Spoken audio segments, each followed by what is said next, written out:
Good evening all of you. सभी बच्चों को गुड इवनिंग। आप सभी का स्वागत है हमारे इस नए सेशन में।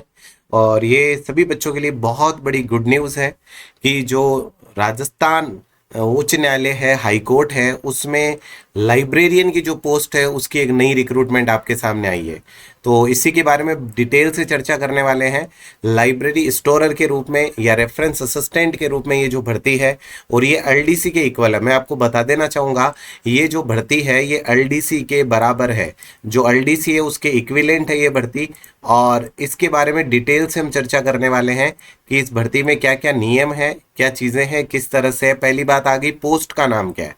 पोस्ट का नाम है रेफरेंस असिस्टेंट एवं लाइब्रेरी रेस्टोरर। ठीक है, तो ये रेफरेंस असिस्टेंट जो है इस पोस्ट का नाम है। और यहाँ पर जो सैलरी है, सैलरी बिल्कुल एलडीसी के बराबर होगी। 14,600 जो है वो आपके प्रोबेशन टाइम में होंगे, और प्रोबेशन के बाद में L5 जो है उसके अकॉर्डिंग आपकी जो सैलरी है वो लगभग 35-40 हज़ार रुपये स्टार्टिंग सैलरी होगी। ठीक है, अब बात करते हैं यहाँ पर जो महत्वपूर्ण बिंदु है। सर इसके एप्लीकेशन कब से स्टार्ट होंगे? तो 29/4 से इसके एप्लीकेशन स्टार्ट हो जाएंगे और 18/5 तक इसके एप्लीकेशन चलेंगे। ठीक है, तो ये ड्यूरेशन रहेगा, 18/5 तक लास्ट डेट होगी इसके एप्लीकेशन की। ठीक है, तो आराम से जो भी बच्चे इस योग्यता को फुलफिल करते हैं वो बच्चे फॉर्म भरे। ठीक है, और इसके लिए बहुत ही इंपॉर्टेंट स्पेशल बैच इसके लिए स्टार्ट होगा 25 मई से इसके लिए स्पेशल बैच स्टार्ट होने वाला है। ठीक है, और आप हाई कोर्ट के बैचेस में हमारे रिजल्ट पहले ही देख चुके हैं। यहाँ पर जो एग्ज़ाम है वो एग्ज़ाम का डेट पहले से अवेलेबल है। 22/6 को आपका एग्ज़ाम होने वाला है। ठीक है, तो एग्ज़ाम कब होगा? एग्ज़ाम पहले से डिसाइडेड है।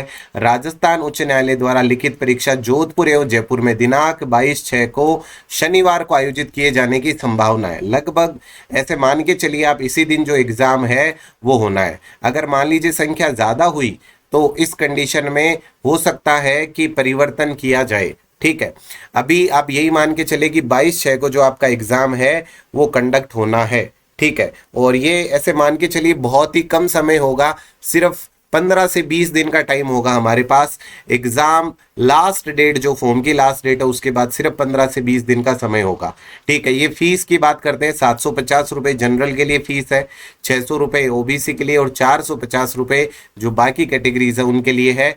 3 पोस्ट यहाँ पर जो है वो रेफरेंस असिस्टेंट की है, और 31 पोस्ट जो है वो आपके लाइब्रेरी रेस्टोरर की है। दोनों की ग्रेड पे सेम है, कोई तरह का चेंज नहीं है। ठीक है, और यहाँ पर ये क्लासिफिकेशन है कि कौन सी पोस्ट किसके लिए है। इसके बाद आते हैं सबसे महत्वपूर्ण बिंदु पर, जो है आपका सिलेबस क्या होगा, और सर माइनस मार्किंग है या नहीं। उससे पहले जो एकेडमिक क्वालिफिकेशन है उसको देख लेते हैं। क्या क्वालिफिकेशन चाहिए सर? सर इसके लिए चाहिए ग्रेजुएशन, और साथ में क्या चाहिए? Bachelor of library science. साथ में क्या चाहिए? बैचलर ऑफ लाइब्रेरी साइंस, यानी कि बी लिब चाहिए। क्या सर डी लिब वाले फॉर्म नहीं भर सकते? बिल्कुल भी नहीं भर सकते। जो डी लिब के कैंडिडेट है वो नहीं भर सकते हैं। ठीक है, या फिर मैं कहूँ सी लिब वाले नहीं भर सकते। डेडिकेटली मेंशन है बैचलर ऑफ लाइब्रेरी साइंस जो है वो यहाँ पर चाहिए। ग्रेजुएशन के साथ में बैचलर ऑफ लाइब्रेरी साइंस यहाँ पे चाहिए। इसके बाद आता है हमारे पास में, पर्सन हु हैज अपीयर्ड और appearing in final year semester requisite educational qualification shall be eligible to apply the post. अगर मान लीजिए आपका एग्जाम हो चुका है और रिजल्ट आना बाकी है तो भी आप इस एग्जाम के लिए अप्लाई कर सकते हैं। ठीक है, अब बात आती है सर जो एज है, एज 18 से 40 के बीच होनी चाहिए। फिर महत्वपूर्ण बिंदु पर आते हैं, वो है इसका सिलेबस। जो सिलेबस है वो क्या होगा? तो सर रिटन एग्जाम होगा। जो रिटन एग्जाम है उसमें क्या होगा? तो उसमें रिटन एग्जाम की अगर बात करें तो रिटन एग्जाम 150 नंबर का तो आपके लाइब्रेरी का पार्ट आने वाला है, लाइब्रेरी एंड इंफॉर्मेशन साइंस, और 50 नंबर का आपके कंप्यूटर का पार्ट आने वाला है। टोटल 200 मार्क्स का पेपर होगा, और मिनिमम मार्क्स जो है वो 80 SC ST के लिए और बाकी के लिए 90 मार्क्स जो है वो मिनिमम रहेगा, क्योंकि माइनस मार्किंग नहीं है। There will be no negative marking, इसमें नेगेटिव मार्किंग नहीं है। There shall be multiple choice question objective type carrying equal marks for each question. ठीक है, इसमें माइनस मार्किंग नहीं है। 2 घंटे का पेपर होगा। ठीक है, माइनस मार्किंग है नहीं, तो ये बात महत्वपूर्ण है। सिर्फ रिटन के आधार पर इसमें आपका सिलेक्शन होने वाला है। ठीक है, कोई अलग से इंटरव्यू नहीं है, कुछ भी नहीं है, टाइपिंग वगैरह, सीधा सीधा रिटन के आधार पर आपका क्या होगा, सिलेक्शन होगा। ठीक है, अब बात करते हैं रिटन एग्जाम जो है उसके टेस्ट की कंडक्ट होने की। सिलेबस मैंने आपको बताया, अब ये सिलेबस थोड़ा डिटेल में देख लेते हैं। सबसे पहले foundation of library and information science, libraries, social institute. ठीक है, सबसे पहले academic library, public library, special library. ठीक है, इसके फीचर और फंक्शन। ठीक है, रोल क्या है यूजीसी का, जो डेवलपमेंट एकेडमिक लाइब्रेरी उसमें क्या रोल है वो आ जाएगा। फिर नॉर्मेटिव प्रिंसिपल आ जाएंगे, 5 laws of library science, 5 laws implementation अगर करें तो वो क्या होगा, डेवलपमेंट जो है reference Baroda public library system वो क्या है, library cooperation, resource sharing, library networking आ जाएगा।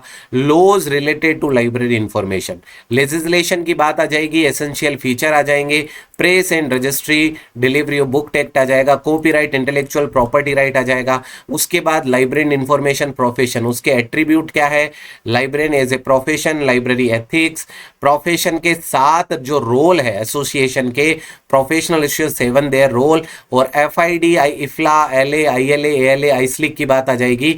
फिर आ जाएगा प्रोफेशनल एजुकेशन एंड रिसर्च, फिर आ जाएगा प्रमोटर ऑफ इंफॉर्मेशन सर्विसेज जैसे RRLF और यूनेस्को।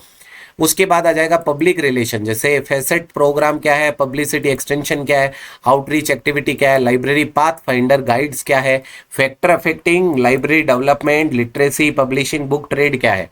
इसके बाद दूसरा पार्ट आता है आपके नॉलेज ऑर्गेनाइजेशन, जिसमें universe of knowledge, structure of attribute, modes of formation of subject, different types of subject, universe of subject is mapped in different schemes. ठीक है, फिर आ जाएगा bibliography, description, catalogue purpose, structure, type, physical, OPEC.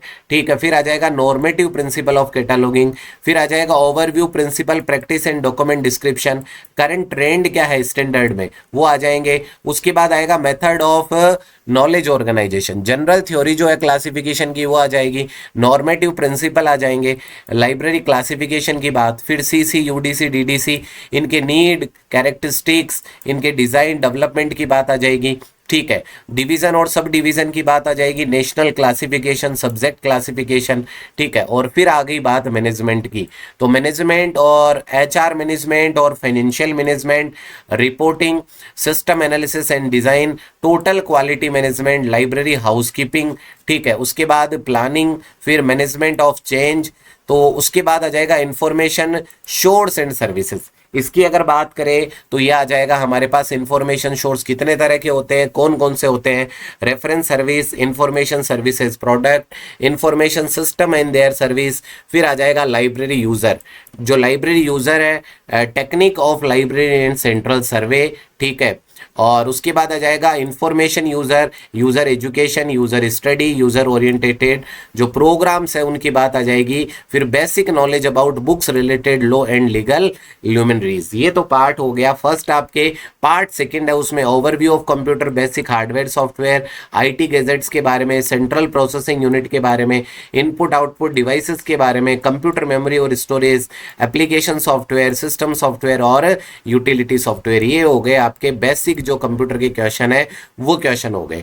तो ये रहा आपका syllabus. फिर मैं कह रहा हूं minus marking available, minus marking नहीं होगी तो ये एक बहुत अच्छा मौका है और एक बिल्कुल कम समय है आपके पास, 2 महीने का टाइम है। इस 2 महीने के समय में आपके पास एक अच्छा मौका है जॉब लगने का।